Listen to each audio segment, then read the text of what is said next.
ఓం నమః శివాయ.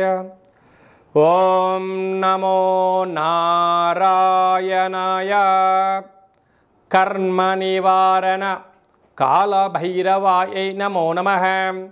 ఓం కాళకాలాయ విద్మహే కాళాతీతాయ ధీమహి తన్నో నరదృష్టి నివారణ కాళభైరవ ప్రచోదయాత్. హరి ఓం. ఓం మహాదేవ్యై చ విద్మహే విష్ణుపత్నీ చ ధీమహి తన్నో మహాలక్ష్మి ప్రచోదయాత్. హరి ఓం. మా ఛానల్కి స్వాగతం. చూస్తున్న వీక్షకులకు ప్రేక్షకులకు ప్రియ కాళభైరవ భగవద్బంధులకి స్వాగతం పలుకుతూ మమ్మల్ని ఎంతగానో ఆదరిస్తూ ఉండబడినటువంటి ప్రియ సోదరీమణులకు అందరికీ కూడా వరలక్ష్మీదేవి అమ్మవారి యొక్క శుభాకాంక్షలు ఆశీస్సులు. శ్రావణ మాసంలో అందరికీ శుభాలను జయాలను ఐశ్వర్యాలను ప్రసాదించాలని విద్యార్థులకు విద్యాలక్ష్మిగా, ఉద్యోగస్తులకు ఉద్యోగలక్ష్మిగా, వ్యాపారస్తులకు వ్యాపారలక్ష్మిగా, ఐశ్వర్యవంతులకు ఐశ్వర్యలక్ష్మిగా ప్రసాదించాలని మనసారా కోరుకుంటూ ఆశీర్వచనం. 1/8/2025 నుండి 15/8/2025 వరకు పుట్టినటువంటి వారందరూ కూడా ముందస్తుగా జన్మదిన శుభాకాంక్షలు. గతంలో వివాహం చేసుకున్న వారికి వివాహ వార్షికోత్సవ శుభాకాంక్షలు. ద్వాదశ రాశుల్లో గ్రహ గమనాల్ని ఓసారి వీక్షింపచేద్దాం. మిథున రాశిలో 12 సంవత్సరముల తర్వాత గురువు మరియు శుక్ర భగవానుడు సంయోగ సంచార స్థితి. కర్కాటక రాశిలో రవిబుధ సంచార స్థితి, బుధాదిత్య రాజయోగము. సింహరాశిలో కేతు సంచార స్థితి, కన్యరాశిలో కేతు సంచార స్థితి,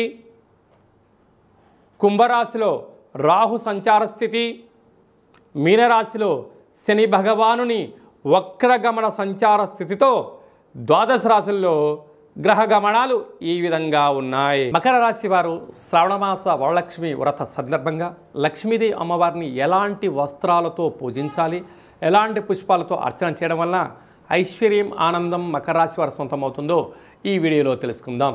మకర రాశిలో ఏ నక్షత్రాలు వస్తాయనగా ఉత్తరాషాఢ నక్షత్రంలోని 2, 3, 4 పాదాలు, శ్రవణ నక్షత్రంలోని 4 పాదాలు, ధనిష్ఠా నక్షత్రం 1, 2 పాదాలు కలిపితే మకర రాశి అవ్వడం జరుగుతుంది. మకర రాశి యొక్క అధిపతి శని భగవానుడు.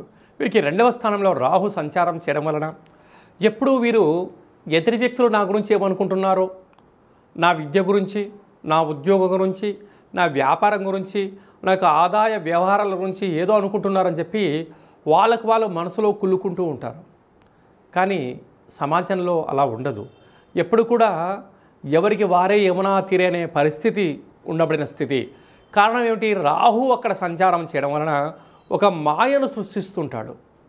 ఆ మాయకు మీరు ఎప్పుడైతే గురవుతారో అనేక రకాల చర్మ సమస్యమైన వ్యాధులు, అసలు ఇది వర్షాకాలం అవ్వడం వలన అనేక రకాలమైనటువంటి నరాల బలహీనత, అనేక రకాలమైనటువంటి అనారోగ్య సమస్యలు, జలుబు సమస్యలు వచ్చి ఉంటాయి. కారణం ఏమిటనగా శ్రవణ నక్షత్రాధిపతి చంద్రుడు అవ్వడం, రాశి కూడా జలరాశి అవ్వడం వలన జలుబు సమస్యలు, అనారోగ్య సమస్యలు, రక్తహీనత, వ్యాధులు వీళ్ళను వెంటాడే పరిస్థితి అధికంగా ఉంటుంది.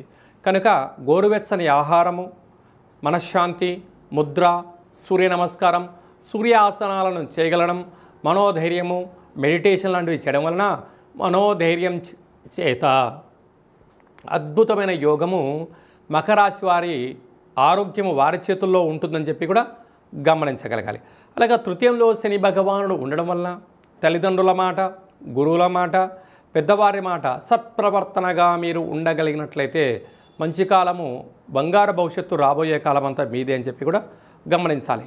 6వ స్థానంలో 12 సంవత్సరాల తర్వాత శుక్ర భగవానుడు మరియు గురు సంచార స్థితి ఉండడం వలన రుణ సమస్య, రోగ సమస్య, శత్రు సమస్య, ప్రమాదాలు పొంచి ఉన్నాయి. తస్మాత్ జాగ్రత్త. ఏడాది తర్వాత బుధాదిత్య రాజయోగం. అలాగా ఆత్మకారకుడు రవి, బుద్ధికారకుడు బుధుడు 7వ స్థానంలో సంచారం చేయడం వలన ప్రేమికులు, భార్యాభర్తలు, పార్ట్నర్షిప్ వ్యవహార కార్యక్రమాలు ఆచరింపచేసేవారు నమ్మకమే జీవితంగా ఉండగలగాలి.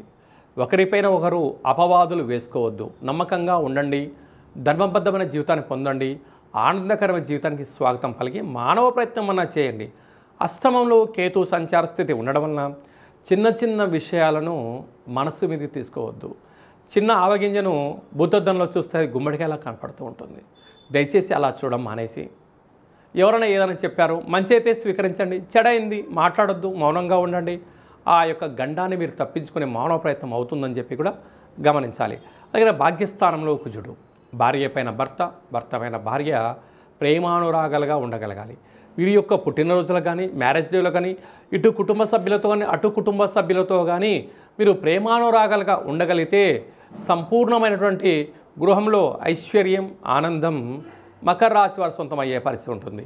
ఈ శ్రావణమాస సందర్భంగా లక్ష్మీదేవి అమ్మవారిని నీలం రంగు వస్త్రాల చేత, నీలం రంగు కుంకుమ చేత అర్చన చేయడం, అలాగనే ఇంట్లో కూష్మాండ దీపాన్ని ఏర్పాటు చేయడం, ఇంటికి ఒక గుమ్మడికాయని దిష్టి పలకొట్టడం వల్ల వాస్తు, నరదృష్టి, శత్రు ప్రభావాలు తొలగించుకొని జాతకంలో ఉండబడిన గ్రహ దోషాలు తొలగించుకొని ఐశ్వర్యం, ఆనందం మీ సొంతం అవుతుంది. అలాగే నీటి వ్యాపారస్తులు, హోటల్ వ్యాపారస్తులు, ఆహార ఉత్పత్తులు, స్వయం వృత్తులు, అలాగనే మార్కెటింగ్ రంగంలో ఉండేవారు, ఆయుర్వేద వ్యాపార కార్యకలాపాలు చేసే వారందరికీ కూడా చాలా మంచి తరుణం అని చెప్పి గమనించాలి.